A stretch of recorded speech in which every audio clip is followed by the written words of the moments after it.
Many people still believe poultry farming is easy money, but if you talk to real farmers today, many are frustrated because feed prices are rising, egg prices are unstable, and some farmers are even quitting. So, what is really affecting the poultry sector right now? Today on Esther Farm, let's speak honestly and see what we can do. Welcome back to Esther Farm. This channel is about real poultry farming, the wins, the challenges, and the lessons from small scale farming. So let's break this down clearly. The first point that I want us to discuss that is affecting farmers today is high feed prices. And this is number one, feed cost. Feed alone takes about 60 to 70% of total production cost in poultry farming. So when maize prices go up, feed prices go up. When soybeans become expensive, feed prices go up.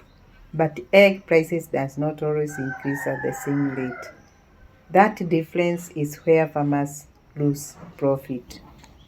On Nesta Farm, feed is the biggest weekly expense. Even a small increase affects my numbers.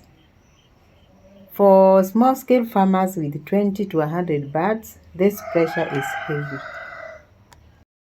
Number two is unstable egg market prices.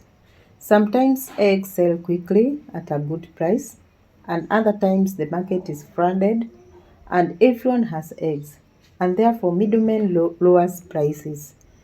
So when the supply is high, prices drops. But remember, your cost of production remains high. Now, if you produce at a high cost and sell at a low price, your profit disappears. Number three is cheap imported poultry products, and this is competition from large scale and imported products. Now, in some markets, processed chicken and poultry products enter at low prices.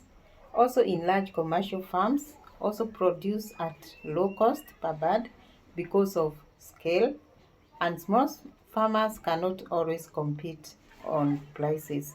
But this does not mean small scale farming is impossible. It means competition is stronger. Number four is disease and biosecurity challenges. Number four is disease outbreak. When there is an outbreak of disease in one area, it spreads to other places. And when your chickens are affected, customers may reduce buying, and this is a loss to a farmer. So this is what you have to do to avoid all this. By the first one is do not skip vaccination. Also, ignoring hygiene, keep your chicken coop clean and chicken equipment. And the third one is mixing sick birds with healthy ones. And this weakens the entire sector. Biosecurity is not optional anymore, but it is necessary. Number five is lack of proper record keeping, and this is a silent problem. So many farmers do not track feed consumption and they end up underfeeding or overfeeding. Also, they do not calculate cost of eggs in order to see whether you are getting any profit. Also, they do not measure daily production to have a clear number of eggs produced. And without proper records, you cannot improve your business. If you don't measure feed, you will not be able to manage your farm. Number six is high cost of starting and expanding. There are so many things needed for starting the business, and you find that building a proper poultry house is expensive. Quality day-old chicks are expensive, equipment is expensive, because of this, many people want to start poultry farming, but they hesitate. Now let us be honest. Is poultry sector collapsing? No, but it is becoming more competitive, more technical, and more demanding. Those who treat it casually, they really struggle. But those who treat it like a business, they survive. Now, what can farmers do instead of complaining? Here are practical steps. The first one is to track every expense carefully so that you can be able to raise your farm well. And this is by keeping your records and writing down everything you buy or sell on your farm. The next step is vaccinate your birds properly and maintain hygiene. And this is by enforcing quarantine and restrict the movement of people and equipment in affected areas.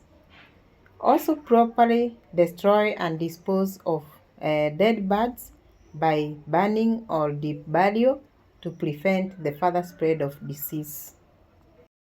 Another step is improve feed management to reduce waste. Also have alternative ingredients to reduce reliance on expensive feed by incorporating locally available alternatives like sunflower or cotton seed cake.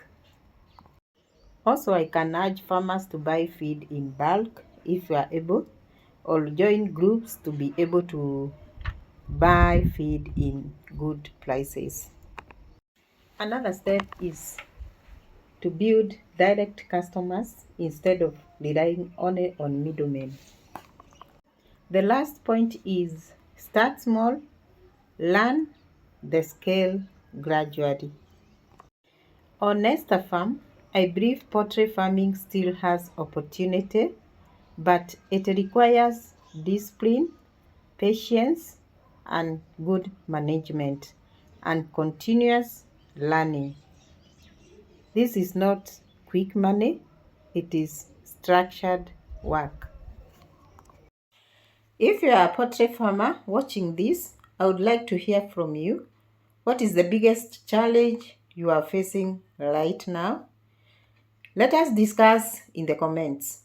And if you want more real discussions about poultry business and small-scale farming, subscribe to Esther Farm. Thank you so much for watching. Let's meet in the next one.